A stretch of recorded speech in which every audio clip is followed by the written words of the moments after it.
Hello and welcome to FtLoC. You joined me here in the studio. Finally, we're back for a regular episode with my FtLoC friend, Mr. Henry Catchpole. Hello, Drew Stone. Hello, and welcome joining us back here in our familiar surroundings to go over all the wonderful things that have been happening on the Carfection channel and the stuff that's coming up. And it feels like it's been such a long time since we sat down. I know even since Christmas, we haven't had as much time to come in here and talk about all the awesome things we're doing, because we're out doing so many awesome things and getting them in the can.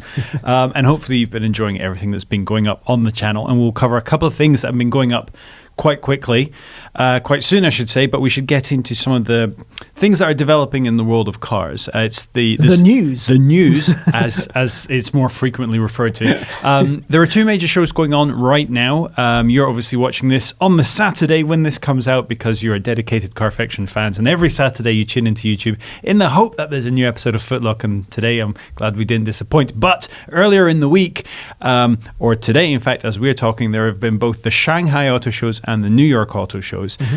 So quite a lot of stuff happening. In fact, if you want to find out everything that has happened on all car fronts, I recommend you check out our sister site, theroadshow.com, for comprehensive coverage. But we have a couple of things that we want to touch on. We were both lucky enough to get some previews of some of the stuff coming to Shanghai. First, I had a chance to look at the Audi AI. Yeah, we should round it up. This is it's pretty much all electric, isn't it? Which don't switch off, please. It will, Audi, who produce so many of the cars that we absolutely love, are clearly focusing in that direction, which is what the AI, spelt AI:ME, which threw up a lot of question marks when we first saw it written down, because we didn't know if it was pronounced AIME or AI-me or Amy. Turns out it's Amy. And what does it stand for? Does that mean we can make it up? Yeah, I assume the AI, they refer to the AI as being a term that kind of evokes kind of futuristic when, obviously artificial intelligence, which is obviously a part of autonomous driving. This is a level 4 autonomous vehicle, and fits in with a scheme of cars where they had in 2017 we saw the Icon, spelt AI-CON, so there's kind of a theme going on there. Right. And there was at Pebble last year, there was like an electric hypercar concept. And the idea being that this is not a future where you buy a car. So like now you might go out and buy yourself an RS6 because you want a car that is going to be practical on the weekends to take your family around to places, but during the week gives you a thrill just driving yourself into work, but then also could be taken to the Nürburgring to have fun with that. You try and think of a car. So in this future you steal them? No. Well, no, you subscribe. So in the same way that you don't... Like you do to this channel. Click the button. Wow, it's seamless, that wasn't it? It is seamless, but unlike this subscription model for Audi where you'd have to pay, we're free. Just plug that for the fact, because it's YouTube, and why would you pay for stuff on YouTube? The fact of the matter is that in this future that Audi envisages, and others, it's fair to say, you subscribe to a service in the same way that you might not want to drive a car in central London, but you use Uber and you kind of pay on a case-by-case basis, and it makes more sense in that environment. And they're not the first people to do this, because BMW has certainly been trying to do this in various things. I'm not sure how much it's taken off. And Volvo as well. Yeah, absolutely. And I think Mercedes did it as well, but they then pulled out of various cities. But these are systems where you are still working with a car that has to be brought to you, that you have to collect, and you have it for a longer period of time, days or weeks.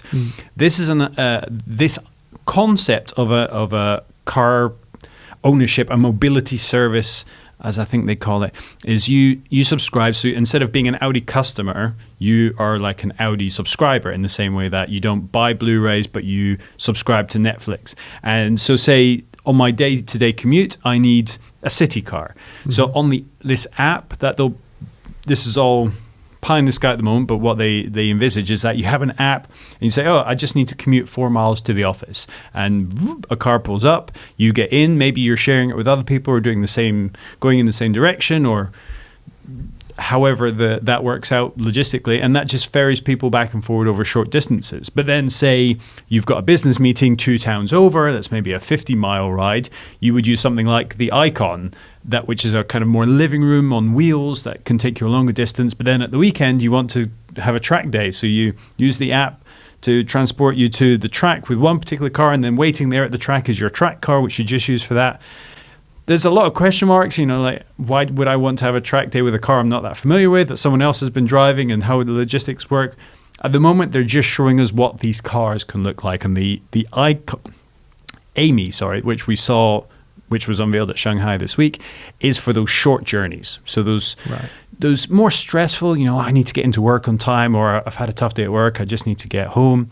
So it was all about a calming influence. It's like an allotment on wheels from what I've seen. There was plants in it. There was, unfortunately, we had to rely on the B-roll that Audi supplied us, which they failed to actually get a good shot of it. But there's a full glass ceiling in the car with wooden trellising in it, which had ivy woven around it. It was to give this sense of a garden center? Garden center, calm, but it also meant to actively work with air purification, so they didn't have to rely on electric power to power air conditioning. Same with the seats. They were made out of wool, which is better at regulating your body temperature and less, fibers, and less energy consuming than heated or cooled seats. So all these little touches, and it had quite a nice infotainment system.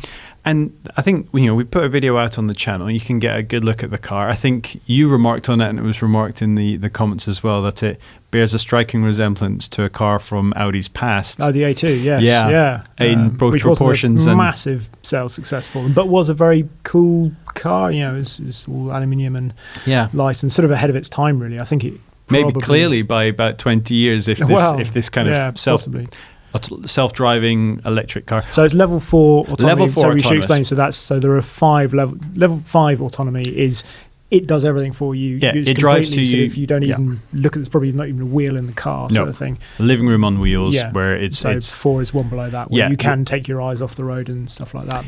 You significantly take your eyes off the road in that the steering wheel can fully retract into the dash, so you can't over those periods, which is designed for specific areas in urban driving environments. So say inner cities will have a specific lane, or motorways will have specific lanes that are dedicated to cars that can drive themselves. It's the stepping stones towards fully autonomous cars. And there might be a time in 20 or 30 years, maybe a little bit less, where we now young people will look back going, you used to have to drive yourself? That seems crazy that you had to do that. But it's, for us on Carfection, I think it's important to reflect on the fact that the kind of person you are, who's tuned into FtLoC on a Saturday, you want to drive yourself. So there's more to be had from driving than transportation alone. Absolutely. So it's whether or not those two things are going to split. Where driving, same way it happened with horses, where horses for transportation and horses for entertainment split off, and for transportation all but died out. And now this is making that question come up a lot sooner. Yeah, I think we'll come back to that, because in fact we've got other stuff that was launched. So there was the other film that we've got up there is the Aston Martin Rapide E, or Rapide, which I went and saw before Shanghai and did a film on, which is a far more contemporary way that we think of electric cars. Yeah, it really is a sort of, this is a stepping stone for Aston Martin. And I sort of, as I said at the end of the film, I'm not entirely sure quite why they've done it. It's almost, they didn't need to do it as far as I can see. I mean, they did say a while ago that they might do it, but if they hadn't produced it, would anyone have missed seeing an electric Rapide? I don't think so. We don't think Aston Martin. We wouldn't presume that Aston Martin customers are banging on the door asking for an electric car. No. Plus, as you covered both at this year's Geneva and last year's Geneva, Aston Martin have a plan in place under the Lagonda brand for electric cars. And this is what this car is all about, really. Sort of for them, it's a fact-finding mission in terms of sort of what can they do, what are they going to do, how are they going to integrate all this, which is quite sort of, so they'll get over some of the teething problems that they might have found in Lagonda earlier, basically. So there are very, very few of these cars. There's a very limited edition run of these Rapides, and they haven't said how much they're going to cost. So, I mean, I wonder if actually how many they've sold, but it's, interesting. Well, they've taken the Rapide, which has been with us for quite some time, which is based on the old, essentially the DB9 platform, which has already been completely outdated with the DB11. But so it's the old platform, which is a front-engined rear-wheel drive setup that they've just scooped out the innards and crammed in So it's not even a custom platform for an electric vehicle. So it's very much kind of the way we've seen electric cars done in the past that we felt we were kind of getting away from. It's like a fully finished mule to me, if that makes sense. I mean, it's the sort of thing, if you'd seen them running around, obviously, in Rapide, and you've gone, oh, hang on, there's no exhaust pipes coming out of the back. Yeah. It must be, it's their new electric platform. They've just put a Rapide body over because it's about the right sort of size to cover it up. So you'd have understood that. But to actually go the whole hog and produce a full-on electric production car with the Rapide's chassis, that seems odd. But perhaps the only thing I can think is that they're so pleased with what they've done, and the fact that it's actually so exciting that they've gone, this is really good. We need to kind of put it out there. So who knows? Well, from the video, which I encourage that you check out, it's quite an in-depth look at the car. It sounds like, in terms of power delivery, the torque alone sounds quite impressive for a rear-wheel drive car. Valkyrie bits and bobs on it, and the rear axle as well. So is it rear-wheel drive or is it all-wheel drive? That's rear-wheel drive. Yeah, which seems odd because it seems so easy to be able to employ all-wheel drive in an electric vehicle, but they still want to maintain that driving dynamics of a rear-wheel drive car. Yeah, and again, because they're basing it on that architecture, which is set up for rear-wheel drive, I imagine it was just easier to do that. So is all of the gubbins the batteries and gubbins, technical word, gubbins? Yeah. That's in the engine bay where the engine used to be. Mostly, yeah. So the batteries are all so the weight distribution, which is actually not. So they're saying weight distribution is pretty good because it's only 100 kilos heavier than a V12 Rapide or Rapide AMR. Yeah. And if you look under the engine bay as well, it's not taking up a huge amount of room on there actually. So I have seen somebody questioning their claim of 200 miles of range, given what's under there. But there we are. Will be interesting to see. Hopefully, we'll get a chance to drive it, because I think just to sate some questions about whether or not this works as a concept, and actually get one step closer to seeing what the Lagonda technology might be able to offer. It would be interesting if we get a chance to drive it. It would be quite interesting. It could be quite fun. Yeah, I mean, where there's the comments are flying in on the video on the Rapide right now. I encourage you to jump in and make your feelings heard about it. Whether or not Aston Martin pursuing electric cars under the Aston Martin brand is something that you're interested in now, or is it an inevitability and they might as well start somewhere else? Yeah. Third car. Lotus has announced their Type 130 with a sort of you got up there. Yeah, sort of it's vague drawing. It's a suggestion of a shape, something, isn't it? So you can barely tell what is car and what are vortices of air coming off, which is obviously on purpose. We'll get a closer look at the car in due course, which we'll be able to share with you. But Lotus and electric cars, there's Lotus and kind of the Colin Chapman ethos has always been around lightweight. Just add lightness is the famous quote, and electric cars struggle with that. Yeah. They're not known for, they're generally heavier, and batteries add weight, and et cetera, et cetera, et cetera. So, yes, it will be interesting to see how they manage this. They've announced that they are working with Williams Advanced Engineering, which Williams Advanced Engineering seem to be doing an awful lot. I mean, they have to be doing something because this is it. They're not winning any prize money. Well, they've. You'd think they'd want their F1 team to be a little bit further up the grid before they start touting their abilities. But there we are. Hopefully, they'll come back. Because I grew up in a period where Williams were dominant, and it would be nice to see them back near the point. These things ebb and flow. They do, yes, but it's ebbed an awfully long way. Anyway, they're working with Williams Advanced Engineering, and it will be interesting to see what Lotus can come up with to challenge in the market. I had a quick look through, because there are a lot of these electric hypercar things out there now. It will be going to a marketplace where actually there are surprising number of them, particularly since Geneva. We saw some last year and a load more this year. So we have the Vanda Dendrobium, which is another Williams Advanced Engineering partner, 0-60 2.5 seconds. So Dendrobium being an orchid, if you're interested where that comes from. So there you go. The Nio EP9, which was set that time round the Nürburgring with Peter Dumbrack at the wheel, I think it was, which was 6:45. It's the Chinese car, isn't it? Yes, I think it is. Isn't it? Yes. So, and that looked extremely quick going up the hill at Goodwood at the Festival of Speed last year as well. So that's already out there and doing its thing. Also interesting, and this just comes back to what we were talking about before. It did 2 laps of the Circuit of the Americas. One, I assume, with Dumbrek on board. The other one on its own. So, and I was wondering, well, is there a sort of point where these cars actually become, because they're clearly massively powerful, quick, is there a point where they almost become elaborate fairground rides, and you buy these cars not because you're going to drive them, because you'll have the autonomy sort of by that point in there anyway, but they become these elaborate fairground rides where you just, the owner turns up because they want to know what it's like to go around a track at some bonkers speed that they would never, in their own, if they were behind the wheel, would never be able to get close to. That's an interesting point, actually, considering if you look at supercars of 30 years ago versus supercars today, you can quite reliably put someone with minimal performance experience in a supercar now, and there's a lot more keeping them safe, whereas you put them in a supercar from, say, the mid-80s, you wouldn't expect them to get more than 2 corners if they're a bit more enthusiastic.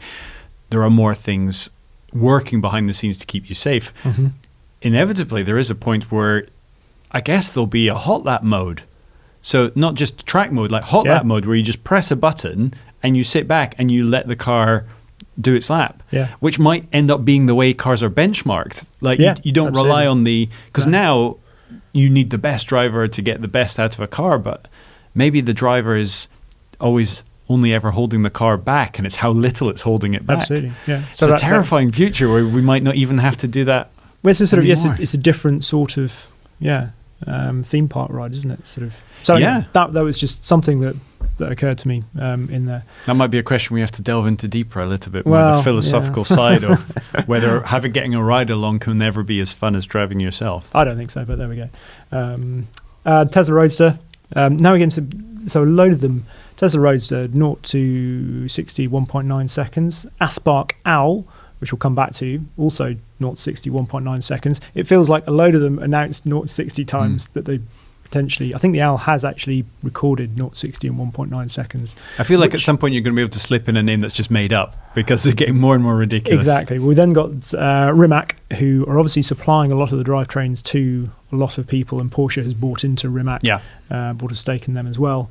Concept 2, 1900 brake horsepower, and then the Pininfarina Battista, which seems to be cropping up all over the place. It was down at Goodwood at the members meeting. Yes, I saw it there as well. Also 1900 brake horsepower. Unsurprisingly, 1900, because it feels like once we got over that 1,000 threshold with the Veyron, it just feels like it took how long to get from 500 to 1,000, and then how long to get up to nearly 2,000 in next to no time at all.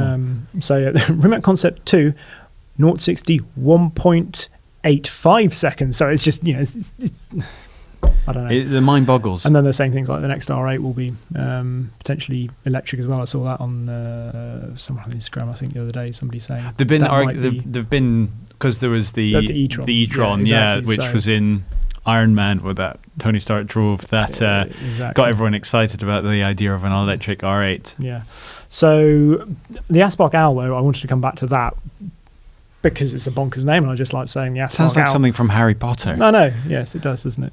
But I looked that up. 850 kilos, they claim, weight for that. Now, it doesn't have a very big range, from what I've seen. The batteries alone in some cars weigh more than that. Exactly, yes. So I think it was 93 miles or something for a range, which is useless in many respects, but you then wonder, right, well, we're coming back to our sort of track day toys, and actually is that enough to go out in the morning, do a few laps, come back in, have some lunch, charge it up, out you go again. Maybe if you can afford one, you can afford two. Well, maybe. But the fact that it is there, it weighs 850 kilos, so, well, fine, I don't know, 1,200 kilos, say, add 50% onto that. Still pretty lightweight, that's still Senna weight. Yeah. So then coming back to Lotus and lightweight, and you think, well, perhaps something is achievable there in terms of a lightweight electric car. If it is just about top trumps, which a lot of these cars end up being, I mean, how many of these ultra high performance cars just sit in collections not getting used? And it's not necessarily about how often could I set that lap time. It's owning the car that could set that lap time. Yeah. So maybe overall range, and therefore how much weight you have to put in batteries, might be something that people cut back on just to be able to achieve those highlight figures.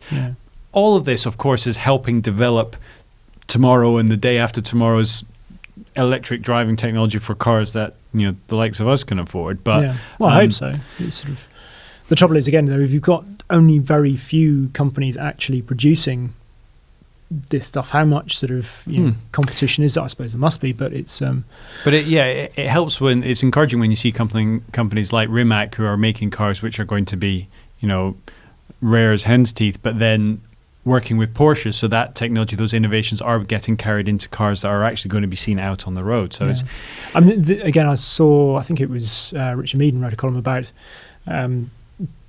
whether these cars are just becoming, they're just shop windows for these companies to sort of that are producing technology, but go, oh, hey, how can we get our name out there so that people become interested in us? Oh, we'll build a hypercar and claim it does 0 to 60 in half a second or whatever it is. But then, and I understand the frustration with that. These cars that we may never see the light of day because nobody can actually buy one, sort of thing. But a lot of the supercar world has always been about this halo product that, as long as people can buy some of them, I thought it's okay. But I think a lot of it is kind of the business culture we live in. And it's getting a little bit deep, but it's startup culture. So you get it in the tech bubble as well, where lots of companies are working on ideas for things that are technologies that might not necessarily be useful, and most of them fall by the wayside, but every now and then one of them gets snapped up by a huge company and that gets incorporated into what they do. And that's been happening back, like a tiny company developing a little music player that then Apple buys and it becomes iTunes. It's so lots of these places, unfortunately, where it only takes 1 or 2 people working on computers to work on a tech product to develop a car, you require a huge amount of capital investment early on. So there are fewer people, but the idea is about the same, where you work on like this crazy hypercar and hopefully you've proven that you can do a couple of things to allow a big company to buy into your idea, and hopefully have made it all worthwhile in the end. And we are seeing lots of different names in there because it feels that there is this watershed whereby people can jump in. Developing a new car in the past, when you're going to be up against other people, Keating, for example, in the past, that fell by the wayside. You're trying to get into the car market. It's been pretty difficult because you're up against such big manufacturers, but they're not completely on the ball. Other people feel like they're ahead of them, so other people can dive in and say, hey, look, we're the people to go through, and Rimac has done that extremely well. Maybe it's because more and more of it is technology-based research, and so it's less hammer and tongs in a workshop having to invest in a lot of mechanical experimentation and crafting of actual things, where a lot of it is theoretical work and getting efficiency out of batteries and working on things that are theoretical for quite a long time. So maybe that's the reason this is now beginning to resemble the tech industry more, because frankly, cars are tech now. There's no way around it. Absolutely. There's a lot going on in the world of electric cars, some of it more interesting than others. Some of it are providing a very scary look at what the future might hold. But remember that if you stick with Carfection, we'll keep you up to date. And whatever we can't tell you, our brothers and sisters over at theroadshow.com can fill you in on. There, I've done my due diligence in keeping everyone up to date. But back into the world of now, and actually more accurately into the world of yesterday, we have been working on a series which we are finally ready to start putting out on the channel. In fact, the first episode went out on Monday, and the second episode will be going out next Monday on the BMW M3. Now, we filmed this series all the way back in November, I believe. And it's been that long with us sitting with it, working on it, developing it, and getting to the point where we're able to bring reading it the comments with people saying, when is it coming? We made the mistake of telling too many people we'd filmed it, is the case. And a lot of you were incredibly enthusiastic about it coming out, which we love, which we're very, very glad to hear. And it's finally out. It's coming. We've had, as I said, the first episode is out on the E30 Sport Evo. Yep. We were very grateful to have access to a wonderful collection. Yeah, we should say thank you very much indeed to the owner. Who is very generous with his time and cars, and allowed us to have them for a couple of days out on track. And I think we've done the cars wonderfully good justice in the films, which are at the standard Carfection quality you'd expect, but on a topic that we haven't been able to tap into yet. So for starters, the E30 Sport Evo, which kind of kicks it all off for us. What was it like getting to jump into that car? I know it was back in November, but seeing the film again must have reminded you of the contrast between that and any more recent BMWs that you've had the chance to drive. Yeah, absolutely. No, it was fantastic to drive a Sport Evo again. It's just any chance to drive an E30 M3 is to be cherished, and to get to drive one on track and drive it properly was just brilliant. The way that car flows around is wonderful, and yeah, it was a very fit car as well. It's worth saying. Somebody asked in the comments how many miles it had done. Was it sort of garage queen? Because it looked immaculate, and no, it's done 81,000 miles, and it's been owned by the same person from new as well. Yeah. So it's just a fabulous car, and one of those iconic homologation Group A cars that you see, and there's some great footage in the film of the cars being racing. used, So it's make sure you have notifications turned on the channel to make sure you don't miss it. And if you haven't already, go back and watch episode 1. It is an absolute cracker of a series. I know we were so lucky in getting our hands on that. It was 2 days of very poor weather and cold temperatures, but a lot of fun on track in a great variety of cars. And I remember just the last day of just getting the last passing shots, where you and I were just jumping in and out from one into the other, radioing what do we need more shots of, and getting to experience like a range of 40 years worth of cars in just a couple of minutes. It was a real eye opener and a real thrill. And if you have a fraction as much fun watching the series as we did making it, you're going to have a great time. But back to more contemporary cars, you were out on track to drive the AMG GT R Pro. Yes. The professionals car. So why they let me drive it, I have no idea. But yes, Hockenheimring, very few laps. It was one of those sort of slightly strange things. It was in and out in the day, sort of get up very early, fly out there. In fact, I drove a AMG GTC Roadster from the airport to the track nice. On my own, which was very nice. Put the roof down, because it was one of those things you couldn't drive on track until the afternoon, so you might as well drive them. The first time I'd driven a GT Roadster of any sort, and it's kind of nice, but one of those cars, definitely you chop the roof off and you do lose a bit in terms of sort of so. But then drove the Pro on track following Bernd Schneider. Yeah, there's not a bad pacing driver to have to catch up with. He seems to know only one pace. I mean, you know that he's driving you around, talking you around the lap, one hand on a walkie-talkie, and all the time lapping faster than you could, absolutely flat out, both hands on the wheel, concentrating as hard as you can. So he's an extraordinarily talented driver. So why the Pro? How does this differ from, say, like a Black Series, like from well, the long rumored Black Series? So this is essentially MG GTR with added aero bits.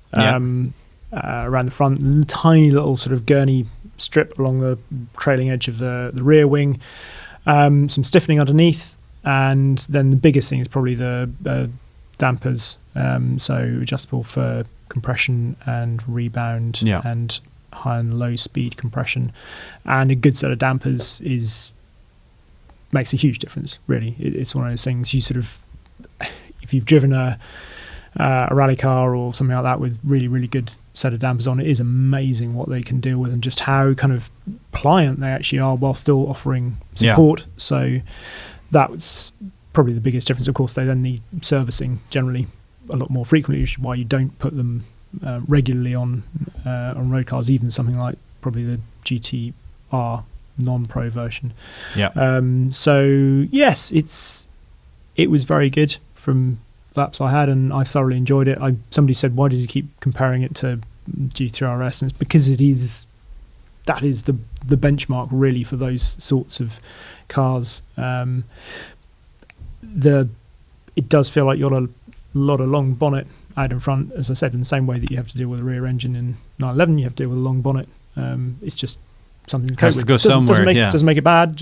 It's just something to, and it was a huge amount of fun. I really enjoyed the car, and it sounds absolutely brilliant as well. That engine kind of just unleashed is wonderful. So yeah, I really enjoyed it. I'd like to drive it again. I'd like to drive it on the road and see how those springs and dampers stack up on the road. Henry's gives you a little bit more detail, obviously, in the film, which you can watch on the channel right now, and I highly recommend you do. And we have plenty of content on each iteration of the AMG GT since it came out, so I encourage you to delve deeper and look at how that model has evolved over the last couple of years, because there's been quite a few versions. Talking of vents, we should probably mention the Audi R8, which the film also went up. Yes, I mean, the vents on there are somewhat of a controversial issue. Most of the comments under that seem to have been about the vents or the fake vents. Fake vents, yes. So there are quite a few. Yeah, if you look at the front of the Audi R8, basically all the bits that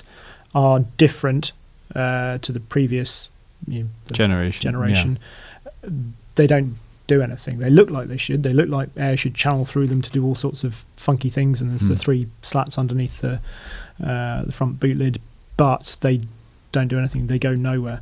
They serve no actual purpose. In fact, if you add vents like that don't do anything, all they really do is add drag. Potentially. Yeah. Especially the ones in the side where it looks like it's an air scoop, but it doesn't go anywhere. Catch sort of. Yeah, you'd have thought so, wouldn't you? So that I wasn't very impressed with that. Somebody made the point that sometimes they are used, and this happens on the new Toyota Supra apparently, there are fake vents or I can't remember how they pitched it, but non-operational vents, blanked off vents that are then utilised in the race car, so they're opened up, which is why I was just then having a look at the Audi R8 race car to see if there were any that had added in there, sort of homologation we talked about in the past. So actually, because as those vents in the bonnet, the ones that look like the old Quattro had, exactly, which do look like they're opened up on the race car. So yeah, they might could be quite sly. But all the other ones, no, it's not. Is that like those old homologation tricks where they threw the extra racing bits in the boot, and when you bought the car, they'd have them in the boot so they could claim that it was part of the car that you bought, and it was a bit of a way around that. Yes. That could be quite interesting. Yeah, they did with the Escort Cosworth, and the first sort of 250 of those or whatever it was that they had to produce, and if you looked under the rear seat, there was like a bladder from a child's paddling pool or something set like that. It was something completely, but just so that then they could say, well, there's that in there. So we've, when we come to run the, I think it's quite an interesting idea of having things like blank vents in a car, more so with the Supra than with the R8, but something that might ending up in a tuning culture where they might need to make use of that for things like forced induction and stuff like that. That is actually quite interesting, where you leave these little openings that go like, we know you want to play with this car, but no one's modding their R8 like that. We're adding extra air intakes on the rear. There isn't much of a modding culture around. There's, obviously wraps and adding maybe extra body kits on, but not actually modifying the performance in that way. But it's quite interesting for the homologation side that could be a legitimate excuse that people can get behind. But Audi could be fairly open about that. Yeah, they wouldn't necessarily need to hide that. Say we have these here so we can homologate it for the racing car. Yeah, exactly. That'd be fine. But blanked out vents and fake vents aside, it's still a great car. Oh, it is. Yeah, I mean, you drove it, didn't you? Yeah, I picked it up from the driving event and had a go on it over the weekend and brought it home, and it just was so much fun to drive. So much fun to drive. Really, they sort of made this point in the film that it does feel very usable as well. You don't. Some supercars, you look at it, look at a Lamborghini, and you'd be worrying about the seats giving you backache after about 10 minutes, but the Audi, you don't mind doing long distances, and you relish the thought of a journey in it because it is very easy to hop into, but you've got that wonderful V10 behind you, which, any chance to accelerate away from a roundabout or whatever, you've got that amazing sound. So one other thing I was going to say about that film is lots of people, thank you very much, you commented on the opening shot of that, which was one long opening shot, and props to George, whose idea that. Anyway, I will tell you, as a lapsed film student myself, a film student, always a film student. Yeah, but it was about 20 years ago. French New Wave cinema. That's what it reminded me of. Whether, to be honest, I was studying it around about the time that George was being born. So I don't know how relevant that information still is, especially not to George who put that film together. But it's a cracker of an opening shot that goes against everything the YouTube rule book tells you to do right now. We did it anyway, and it looks great. It's absolutely stunning film, so please do check it out. And if you want to be really kind, share it with some friends and maybe get them on board as well, because we only really get to do what we do because you guys watch it, and the more of you watch it, the more we get to make. So keep sharing it around. Hurrah! I have a new long-termer. Oh, fantastic. What have you got? I've got a Mercedes E-Class Coupe, it's the E53 AMG, which the reason I've got it is because I remember doing the piece to camera at the Most Show where the 53 range was unveiled and had straight 6, but it had this sort of battery that wasn't like a normal battery, and I remember thinking, I don't really understand this, so I thought actually it would be a really good car to run for a while and try and understand it and see if it's a proper AMG and how that system works and what difference it makes and that sort of thing. So I'm going to be driving that around for a few months, and hopefully we'll do some films on here and keep you all updated as to what it's like. And if you have any questions about that, you can let Henry know. You can find him directly. I have lots of questions about it. So. Yes, add to Henry's questions. You can find him at Henry Catchpole on Twitter and Instagram. If you have any questions directly for him, nice and easy. You can you can get back to them. I mean, if you want to send me anything, I'm at Drew Stern, but you guys already knew that. I've been driving the Civic a lot at the moment, and we're in the last couple of weeks of the weather still being quite cold in London. We've been waiting for spring to start, and it started and then it went away again. But even if it's reasonably cool, maybe like 10, 15 degrees, that gear knob, when you first get in, is still so cold. I feel like if you licked your hand, even if it's like 15 degrees outside, you licked your hand first thing in the morning, you touch it, it will still freeze to that knob.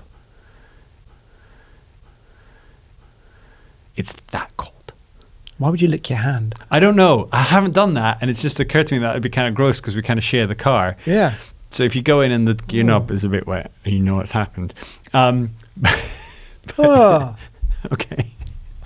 I feel like we've gone down a little bit of a gross cul-de-sac there, so I'm going to rein it back in. We'll draw a line under FtLoC for this week, just there, because it's getting gross. Henry, thank you very much for joining me here in the studio. It's been an absolute pleasure, and hopefully we'll be able to keep these up regularly for you. We'll do our best. Because it's hard. It's just so much on.